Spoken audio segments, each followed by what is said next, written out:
Actually, for me, I've went to Turkey since 3 years ago, and in Turkey I was like struggling with life there.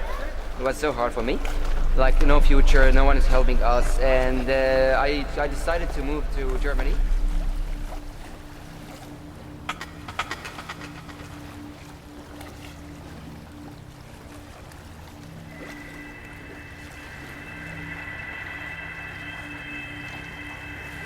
After I heard it's so rough to go there. It's too tough.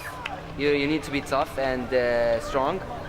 I moved there to Izmir in Turkey, and then a small boat with 40 people to Greece. There's an island called Petra, then to Mytilene. After Mytilene, we took the paper, was so rough, so hard. The police was. There was everything but kind people. There was like hardcore people. We were afraid of them because not afraid obviously, but worried of them because they beat us, they hurt us.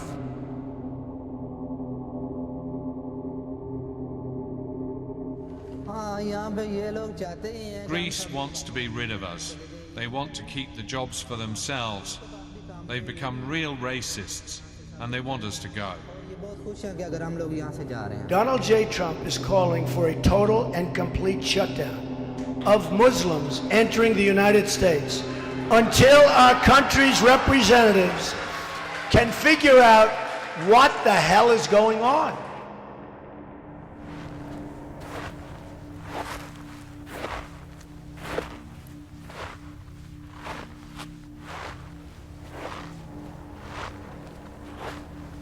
Now, people should remember that no refugee can enter our borders until they undergo the highest security checks of anyone traveling to the United States. That was the case before Paris, and it's the case now.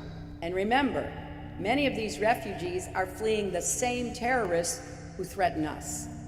It would be a cruel irony indeed if ISIS can force families from their homes and then also prevent them from ever finding new ones. Now I hear we want to take in 200,000 Syrians, right?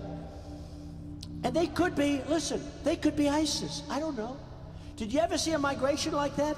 And I'll tell you right now, and I'm putting everybody on notice, and hopefully this gets outside of this room, and I guess it will with all these crazy cameras going back there. I'm putting the people on notice that are coming here from Syria as part of this mass migration. That if I win, they're going back. They're going back. I'm telling you, they're going back. I'm just happy to be going back home. I want to see my family again. I don't have a future here in Greece. They don't treat us like human beings. It has to be better in Pakistan.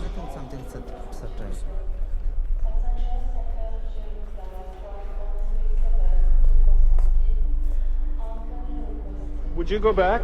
Well, nowadays I don't think so, because we are afraid to return there.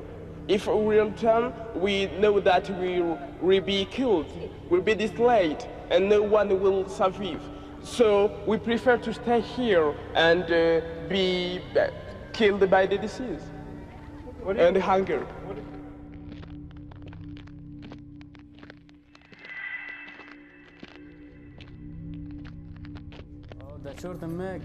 The people back home are expecting me to return a rich man. I borrowed money to escape, but I can't pay it back. Back then I fled from the Taliban. Now I'll have to explain that. I'm frightened for my life.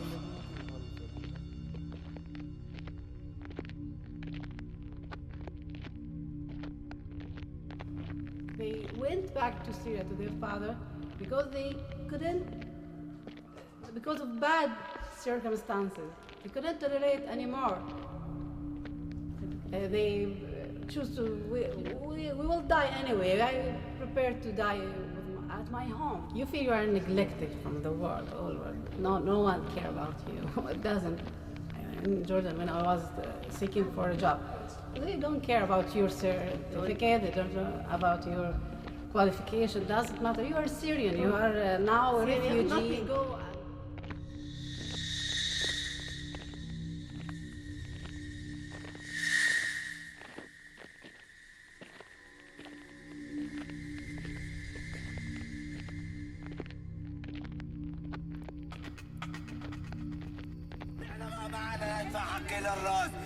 We have no money to pay for a kilo of rice, not a penny to pay for lentils, for wheat. We have nothing to do with both sides fighting. We just want to live. We want to be safe. We just want to live in peace. We want everyone in the camp to be safe. We have nothing to do with both sides fighting. By God, I swear, we have nothing to do with them. We just want to eat. We want to drink in peace, live in peace. What have I done that I haven't been able to see my own father for so long? May God punish those who are responsible of that. I haven't seen my father in a year. May God punish all of those people who are doing this to us. Turning away orphans, applying a religious test, discriminating against Muslims, slamming the door on every Syrian refugee, that is just not who we are. We are better than that.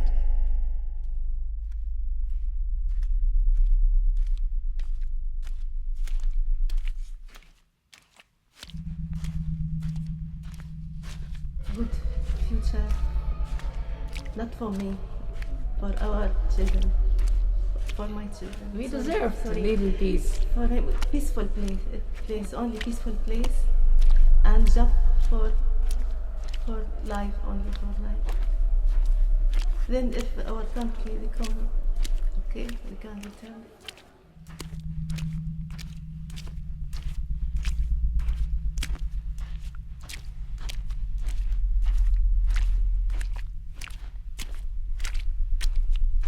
You're giving up the ability to go home. You're giving up the ability to be able to connect with family and friends in the way you want to.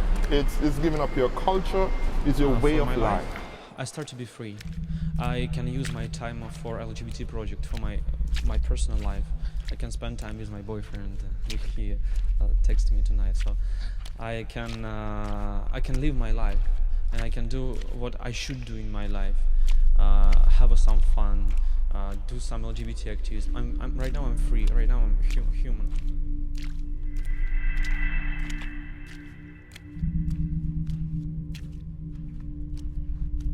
I'm very excited and I don't know what will my first reaction be when I see them. I even don't know if I will recognize my brother.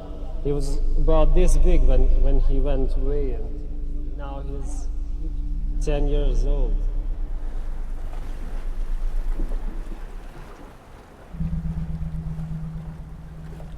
I think we Tibetan refugees, now over 50 years, but generally, you see, people always feel, oh, one day we return.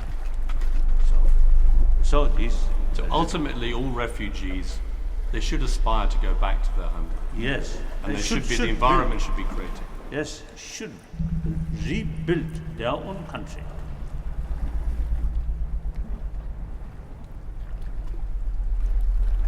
Nearly 4 centuries after the Mayflower set sail, the world is still full of pilgrims. Men and women who want nothing more than the chance for a safer, better future for themselves and their families. What makes America America is that we offer that chance. We turn Lady Liberty's light to the world and widen our circle of concern to say that all God's children are worthy of our compassion and care. That's part of what makes this the greatest country on earth.